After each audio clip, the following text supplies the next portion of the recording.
Bulls Nation, with the end of the season already happening, it is finally time to do my player ratings for each and every single player on this team. And again, I did this last year, but even last year when I looked at those ratings, I thought to myself, I was way too positive and I was way too lenient on some of these players. And I gave these players some ratings that they did not deserve. Now again, I don't know how this one's going to go. I don't know if this one's going to be the same type of scenario, but once again, as the second season for the Chicago Bulls that I've been covering on this YouTube channel is over, it is time for me to give some player reviews for every single person. So without further ado, let's talk about the Chicago Bulls and let's discuss some player ratings in this video.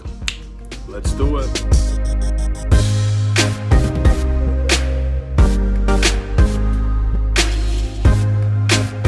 What's up everybody, it's the Aidan Sports Show and welcome back to another video. Today we've got a Chicago Bulls player reviews episode. We already have done this previously in the last season and this is the second episode that we're bringing it back for the Chicago Bulls, and it has been a very good, interesting season. Some ups and some downs. Some players are going to get some deductions in their ratings from last season. Obviously some new players are going to get some new player ratings and all of those sorts for the season that we just experienced. But before we get started, please like and subscribe to the Aidan Sports Show YouTube channel, turn notifications on, and let me know in the comments below if you agree or you disagree with the player ratings that I give to these players. Again, be mindful, be respectful. If you want to talk, again, feel free. We have, I believe it's okay to share opinions, especially if I'm wrong, because again, I know I'm not always right. And if I am wrong, feel free to let me know. Just making sure it's respectful so we can all discuss and have some communication on this season alone.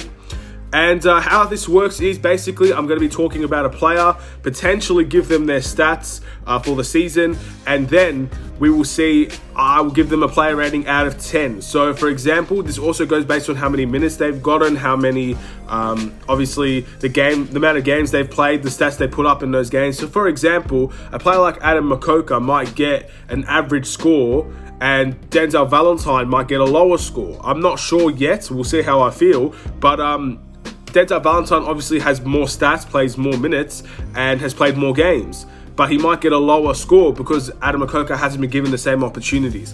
So hopefully that makes sense. If it doesn't, oh well, I guess we're gonna have a lot of disagreements, but again, it is what it is and we shall move on. Speaking of, the first player that I will talk about, Makoka, again, he hasn't played too much this season. He's only played 14 games, I believe, but again, most of those games are garbage time minutes, around 2 to 5 minutes per game, not really too much to make an impact. His averages this season have been 1.1 point per game, 0.4 rebounds per game, 0.4 assists. He's shooting 36% from the field as well.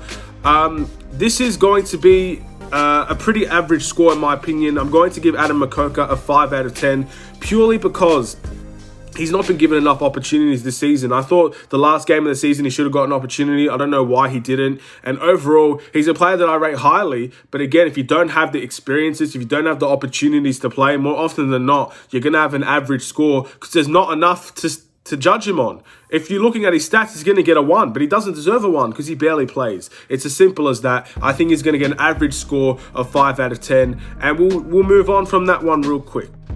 Moving on to a player that we signed in the off-season of last year. The only player I believe we signed as a Chicago Bulls player. His name is Garrett Temple. Now, Garrett Temple came into this team. In my opinion, it was a perfectly understandable signing. We needed experience, we needed some leadership, and we needed someone to develop these young guys. Garrett Temple was the guy. He's been a solid teammate throughout the course of his season, and he's had a better season than his career averages. He's averaging 7.6 points per game, 2.9 rebounds, 2.2 assists. But in my opinion, Garrett Temple is a player that, looking at the stats alone, is not the best way to examine what Garrett Temple does. In my opinion, he's been the glue guy. He's been an important part of this team. He's stepped up when players have been injured. He's produced in the bench role. He's had some fantastic games for this team, and he's also been a very key contributor overall. He's the glue guy in my opinion. I always say that about Garrett Temple. So in my eyes personally, I'm going to give Garrett Temple a 7 out of 10 for his season this year. Overall,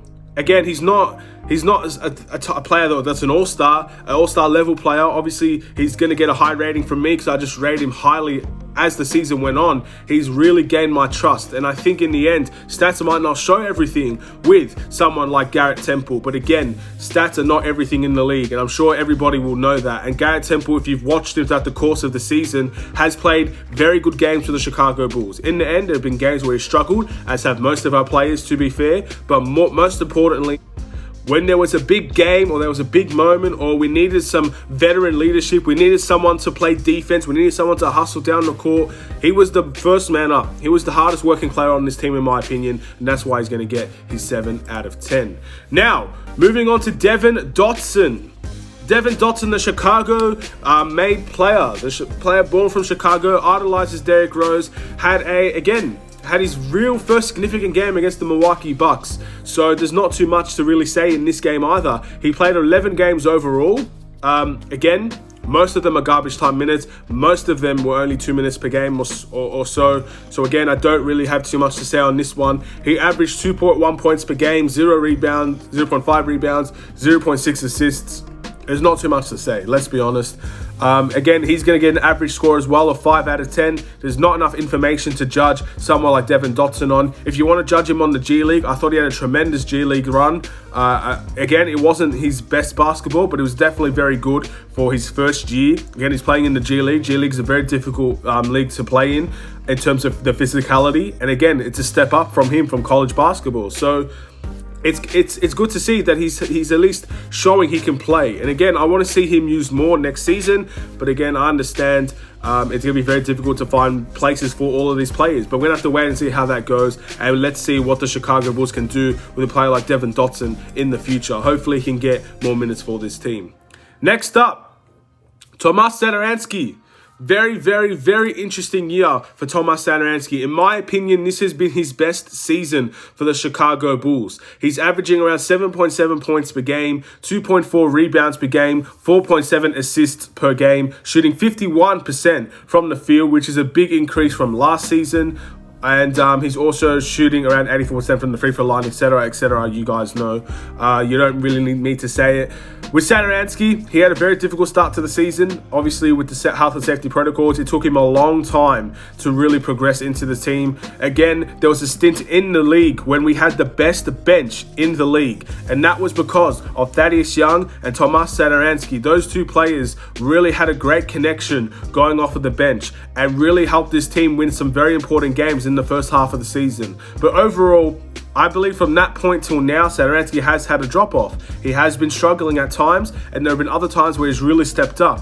So this is pretty much a normal season for Saransky in my eyes. He has some great moments. He also has some down moments. But again, he's been a solid contributor to this team. But I'm not going to give him higher than Garrett Temple. In my opinion, Tomas Saransky was a 6 out of 10 performer. I thought in the end, it was a solid season from him, probably his best season as a Bull, and maybe that has earned him a spot next season for this team. We're going to have to wait and see on that. But in the end, I feel a 6 out of 10 is the right score for Tomas Saransky, considering he missed some game time, considering he struggled at the beginning, then he had a terrific stint, and then he also dropped off towards the end.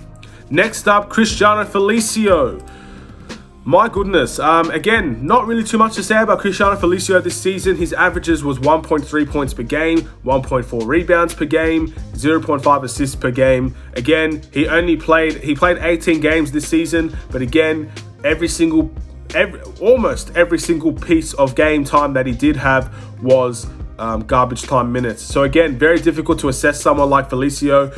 And last season, I gave him a 5 out of 10 because he was a player in the end that didn't play too much for the Chicago Bulls. And this is another season I'm going to give him a 5 out of 10. Again, he had an average season because he wasn't given enough opportunities. And for many people, that is fine. Many people didn't want him to play. Many people thought he could have deserved a few more minutes here and there. I don't really know. It's not my place to say. In the end, his contract is up for the Chicago Bulls, and I don't see him coming back to this team. So in the end, this could be his last season in the NBA, or maybe there'll be a team that picks him up. But again, I don't really want to go into this situation of, is Felicio good? Is Felicio not good? Is he trash? Get waive him? I don't really need to say any of that. He had an average season because he didn't get enough opportunities for me to assess his game at a good level.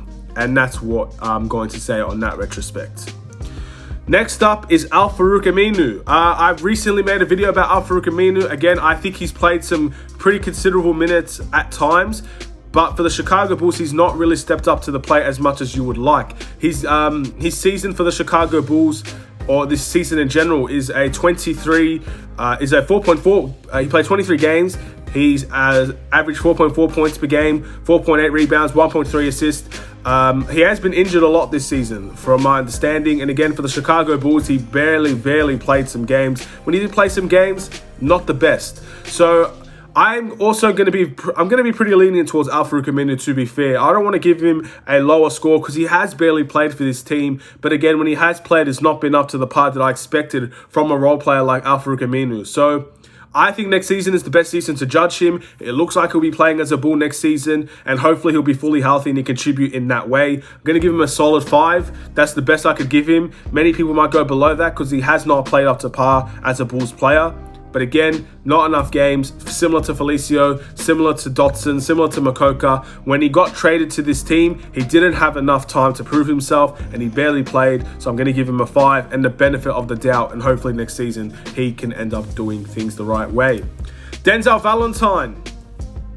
Now, this is a bit of a controversial one because Denzel Valentine, in my opinion, at the beginning of the season, had probably his best run for the Chicago Bulls. This is his first season fully healthy, so you got to give compliments to that. He ended up going majority of the season without really sustaining an injury, and even he is proud of that. He said that on Instagram, that he's very excited to see what the future holds for him, whether it's with the Bulls or not with the Bulls. We're going to have to wait and see. He played 62 games this season. He averaged 6.5 points per game, 3.2 rebounds per game, and 1.7 assists per game. He shot 37% from the field, and he also shot around 94% from the free throw line. I believe he was our highest free throw percentage player.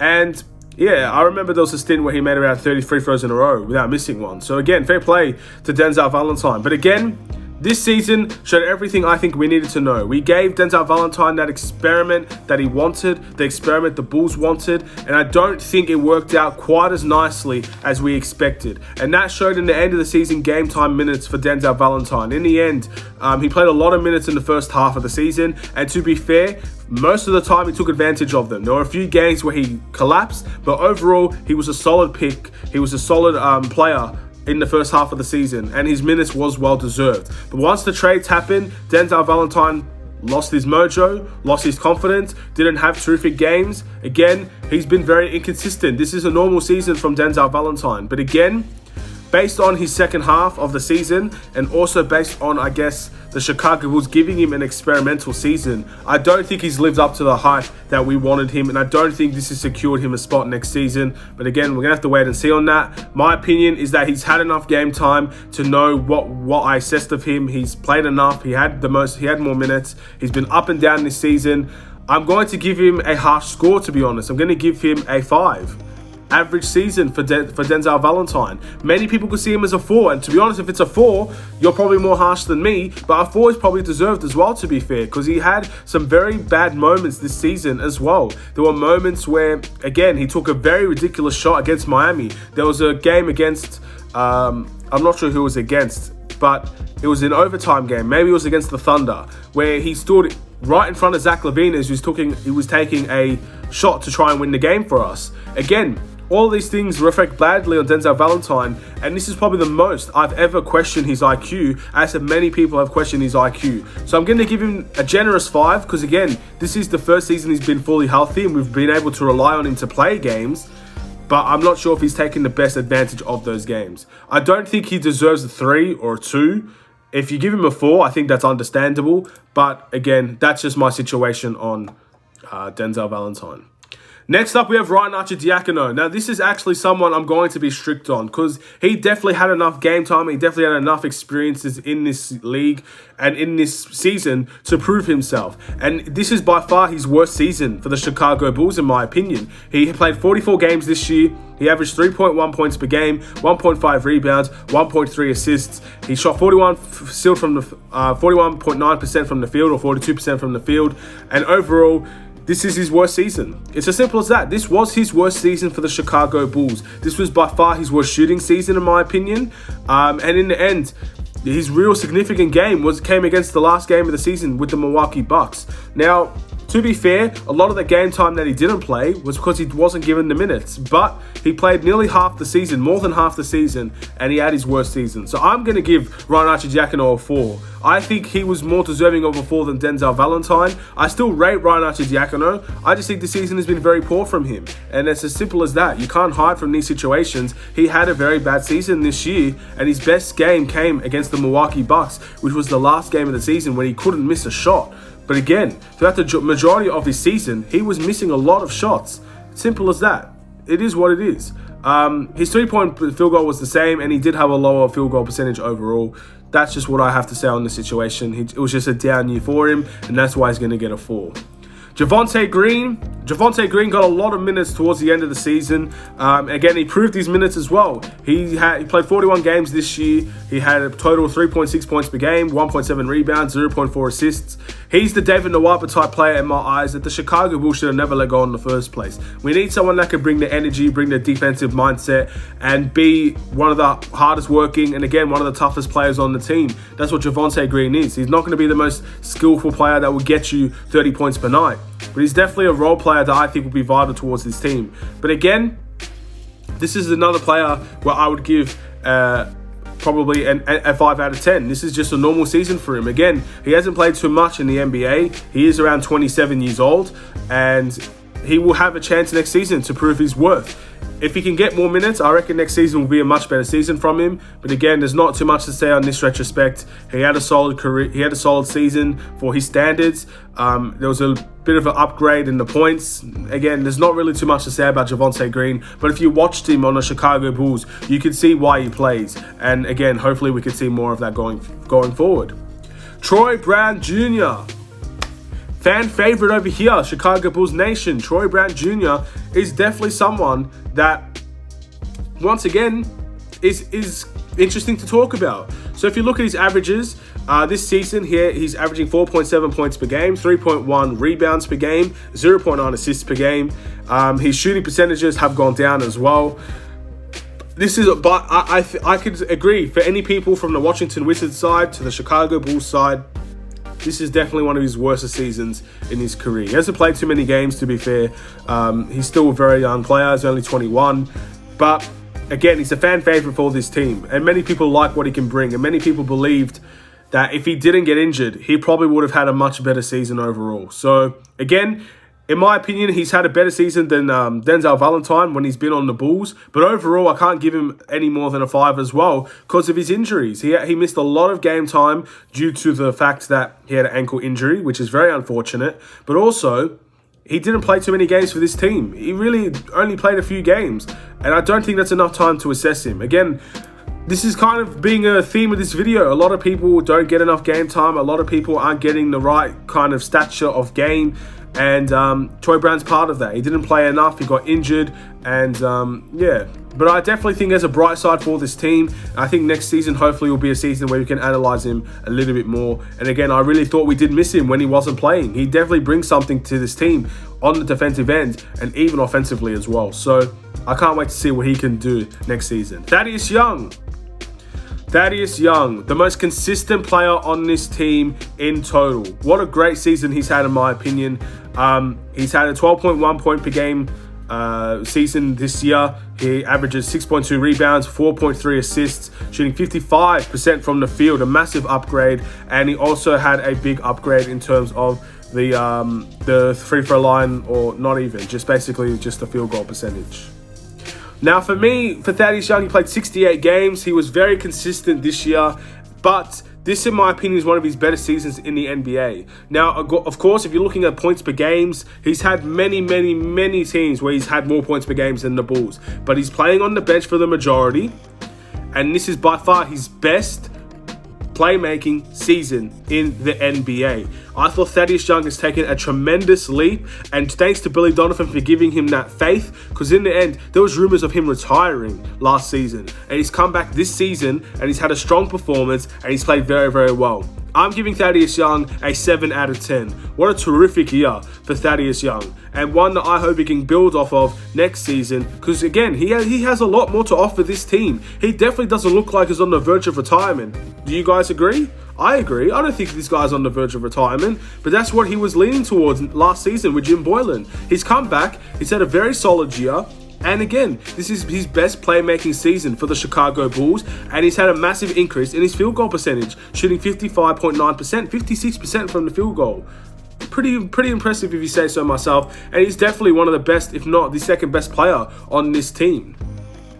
Daniel Theis, another player that played very, very well for the Chicago Bulls. He definitely had an increase in a lot of his stats this season. He played 65 games this season. He played 9.6 points per game, 5.5 rebounds, 1.7 assists. Field goal percentage is around the same. Free throw percentage is taking a big drop off as well for the Chicago Bulls. But the most important thing to say about Daniel Theis, he's having a lot more responsibility on the offensive side on this team than he ever had for the Boston Celtics. And he's taking advantage of that. You see that in the stats, and you also see that in the way that he's been playing. He's been an important part to this team. Absolutely. He's 29 years old. He's a veteran. He's a very hard-nosed player. He's tough, and he brings it on the defensive end every night. And he's another one of those players where stats do not define what he does on the courts. And he's had a much improved season. I can only imagine what a full season for the Bulls would do for him. But again, he's an unrestricted free agent. So again, we're going to have to try and convince Daniel Theis to commit to this team. And whether he does or not, we're going to have to wait and see. But I'm going to give Daniel Theis a 7 out of 10. I thought he was that good for the Chicago Bulls. And in my opinion, the second best player that did come in an acquisition was Daniel Theis. Obviously, Vucevic is one thing, but Daniel Theis was very, very, very solid pickup. And again, I have to praise the Chicago Bulls for doing something like that. And hopefully, we can give more praise to the Chicago Bulls by allowing Daniel Theis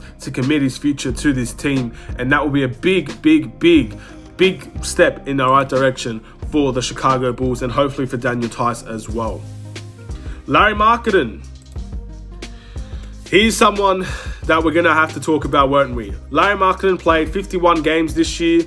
He averaged 13.6 points per game. He averaged 5.3 rebounds. He averaged 0.9 assists. His field goal percentage has gone up from 48%. And he had a very solid free throw percentage as well, 82%, but that's also gone down. Larry Marketing. This is a very interesting one to talk about. He's 23 years old. He's a restricted free agent. He could potentially return to the Chicago Bulls, or he could potentially go to another team, and good luck to if he does go to another team. He has not had a terrific year this year. And there are a lot of reasons for that. Obviously, moving to the bench was a big part of his stats going down, but he was very inconsistent this year. And not to mention, he did have an injury that stopped him from playing 20 games of the season. So I'm going to give Larry Marketing I don't know. Look, I think he had a better season than last year. If you're going based on that, I would give him a 5. Because last season, Larry Marketing was a 3. I'm pretty sure I gave Larry Marketing a 3 out of 10 last season. And again, if you have to compare last season to this season, that's just how it goes. Overall, his first 2 seasons were by far the best seasons for the Chicago Bulls. His third season was a massive drop-off, but in my opinion, he had a better season this season than he did last season. The stats might not show that. I don't know what the stats are like for last season for Larry Marketing, but I definitely think this season was better, so I'm going to give him a 5, maybe a 4 if people want to average it out, but I'm going to give Larry Marketing a 5, and let's see what he does with his future on this team for the Chicago Bulls. Coby White, North Carolina point guard, up and down season once again, very similar to Larry Marketing. The fact of the matter is, it was very, very similar. He had a lot of instances for why Coby White was not seen as a very solid player for this team, but also had a very good leap in my opinion. The start of the season worked out fine for Coby White, who's playing some good basketball. He was doing his thing, but then he had a few months, 2 months at least, where he struggled for this team. But once he got back into the starting lineup, he played some of his best basketball I've ever seen from him. And again, it's not just the eruption of 30 points that I'm talking about here. We need to see Coby White consistent. Dropping 30 points one game and 0 points the next game, Denzel Valentine can do that. We need more from that from Coby White. And that's the biggest positive I take away from his last month in the NBA. His last month was consistent. There were some games, 2 or 3 games maybe, where he had definitely had a 3-point game. But overall, he was consistent in the last half or the last month of the season. He played 69 games, very, very, very durable, Kobe White. 51.1 points per game, 4.1 rebounds, 4.8 assists, shooting 41% from the field, which is an increase. And he had a very big increase at the free throw line, shooting 90% from the free throw line. I really like Kobe White. I think Kobe White had a much better season than his last season, despite the fact that he did have a tremendous, uproar of faith from then till now. I think a lot of people lost faith in Kobe White now, but I think he's had a massive step in the right direction, and that's all I want to see. Again, erupting for 30 points is great, and he can definitely do that on occasion, but I need to see consistency from Kobe White, and that last month is the most happy I've felt for Kobe White throughout the entirety of his NBA season. Again, I really have a lot of faith in Kobe White. I'm going to give him a 6 out of 10. I thought his season, he had a much better season than last season. Again, he played more, he started more, so it makes sense. But again, even with the minutes that he gets, it could be seen as a worse season because he played a lot more minutes this season than he has last season. But again, I have faith in Kobe White. I think 6 is probably a generous score, but that's what I'm going to give him because I thought his last month of the season was fantastic. He did cut his hair. If you guys checked his Instagram, he cut his hair. I'm not really sure how I feel about that, but again, all the best to him. Hopefully that works out for him. Maybe he can play better basketball with it. Who really knows? Patrick Williams, the rookie for the Chicago Bulls, 9.2 points per game, 4.6 rebounds, 1.4 assists, 39% from the field, he shot around 72% from the free throw line. This is his first season. This is very difficult to base him off. He switched numbers from 9 to 44. He has a lot of upside, but I don't really know what to give Patrick Williams, to be honest. Again, he's a rookie. I think I'm going to give him a 5. I think he's going to, because again, this is his first season. We don't really know what to base things off of. If you're looking at his college stats and stuff, maybe that's something you can go off of. He started a lot of games. He was very durable. He got a lot of minutes. But at the end of the day, we've had some issues with Patrick Williams. He has a tremendous upside, loads of potential, and I think sooner or later he will become one of the best players on this team. Don't get me wrong. But there's been a lot of aggression issues, or I guess he's not being aggressive enough in games. And that's been an issue that's been going on for the majority of the season. But he's had some really good games. He had a very good game recently where he broke his season high in points. And that's what I like to see. And that's ultimately what I think we should be seeing next season. More aggression, and he can have a much better score for next season's player reviews than this year. Nikola Vucevic, the All-Star that came to the Chicago Bulls and in my opinion had a fantastic start. He played 70 games this year, very durable, only missed 2 games. I believe those 2 games were for the Bulls as well. He played 23.4 points per game, 11.7 rebounds per game, 3.8 assists per game, shooting 47.7% from the field, 84% from the free throw line. Solid player. Also shot 40% from the 3 this year. Now, to be honest, I still think there's so much more we can see out of Nikola Vucevic. Simple as that. I think there has been a tremendous improvement every single year for Nikola Vucevic. And again, I think that will be something that I believe we will see going into next season as well. He's had some fantastic games for this team. He had games where he has 29 points and 16 rebounds, around 30 points and 15 rebounds. These type of games that really made him feel like he was doing everything on the floor for us. And it shows when you have an offensively minded monster in the paint, good things can happen for this team. We're an attack the paint-oriented team, and Nikola Vucevic fits right into this. I'm going to give him an 8 out of 10. Again, when you have stats like that and you're playing well for this team, especially when you're coming off of a trade, there's not really too much positives or negatives I could say. He's had a tremendous year so far for the Chicago Bulls, and I'm very excited to see what he can do next year. And last but not least, in terms of the players that are still here, Zach LaVine. Now, Zach LaVine was a player that averaged 27 points per game, 5 rebounds, 4.9 assists. He had a tremendous increase in his playmaking. He did have a better defensive year as well for himself. He shot better on the field, 41%, 50% from the field and 41% from 3. just an overall terrific year for Zach LaVine. And in my opinion, he's going to get the second or first highest score, tied with Nikola Vucevic with 8 out of 10. He is our all-star. He's been our best player. He's shown a night in and night out. He's had tremendous games. He's had tremendous upsides. There were issues with Zach LaVine, especially when it comes to clutch situations. I don't think that's gone away. But overall, if you're looking at Zach LaVine, an all-star Zach LaVine, with his best season, you can't give him a fair score. I think it's very unfair on him. And now, as a bonus content for the Chicago Bulls, it is time to talk about the players that did leave the Chicago Bulls not too long ago. Obviously, there's been a lot of players that left this team, a lot of people that came into this team. And I feel like, out of respect, I have to mention them as part of the season as well, because they did play a big chunk of this season. We're going to start off with Daniel Gafford. Now, Daniel Gafford's played 54 games this season. He's averaged 7 points per game, 4.3 rebounds, 0.5 assists. A lot of that came from the Washington Wizards. To be fair, he did get traded to the Washington Wizards, and he's played much better for the Washington Wizards. And again, Daniel Gafford on the Washington Wizards is what I thought he should be on the Chicago Bulls. We couldn't make it work. In the end, he got traded, and he's doing great things with the Washington Wizards. However, for the Bulls, I'm going to give him a very harsh score of 4 out of 10.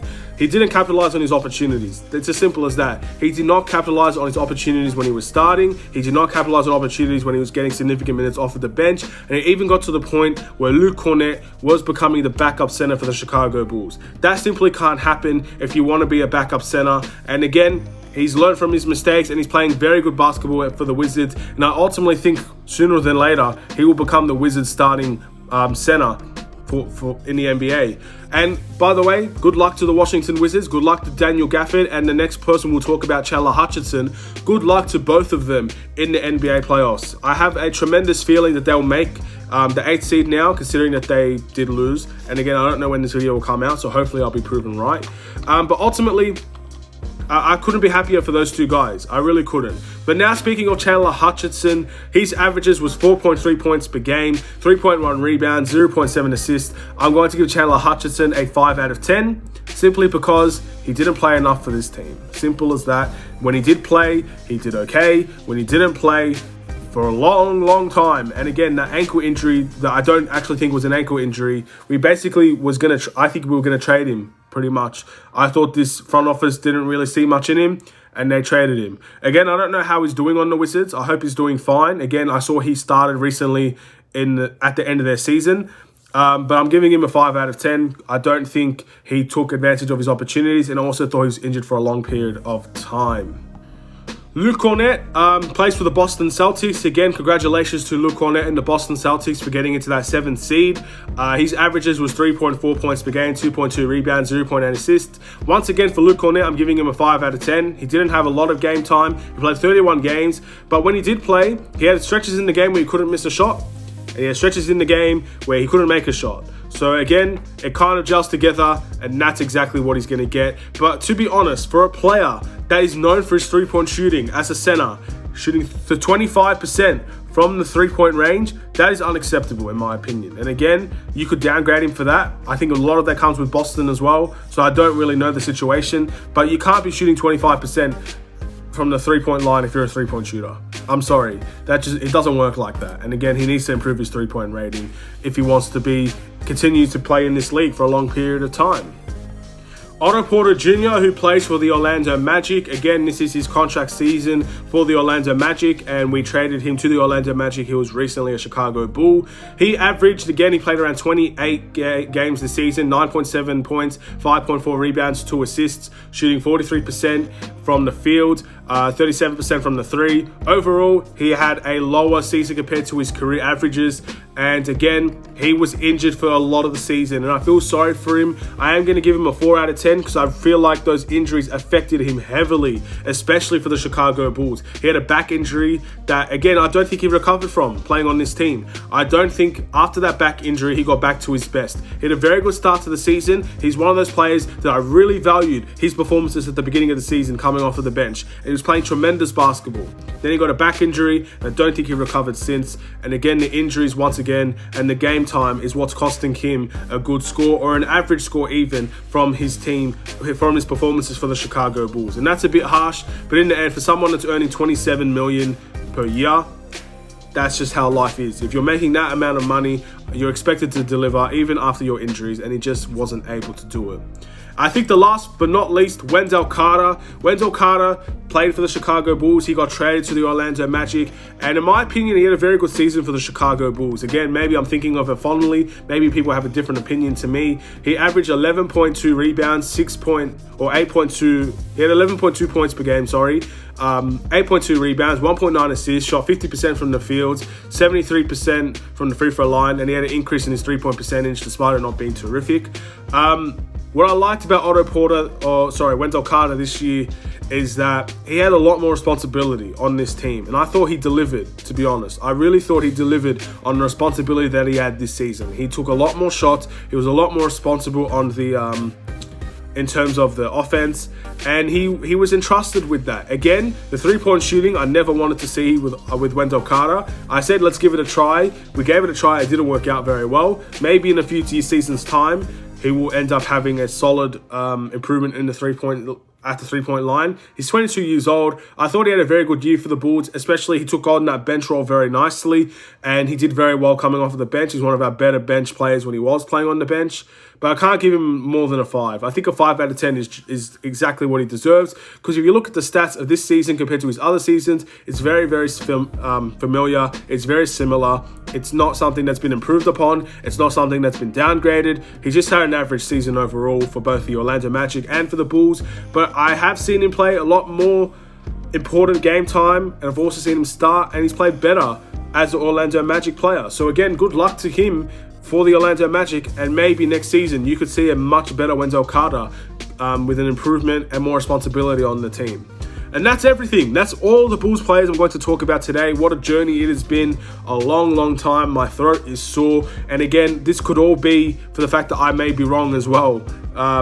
It is what it is. I love making these types of videos no matter how long they are. But thank you guys for watching this video. Please like and subscribe if you're new. Do you agree? In the comments below, let me know if you disagree or you agree. Have a wonderful and safe day. Hopefully you enjoyed the video regardless. I'll see you in another Chicago Bulls video. Take care.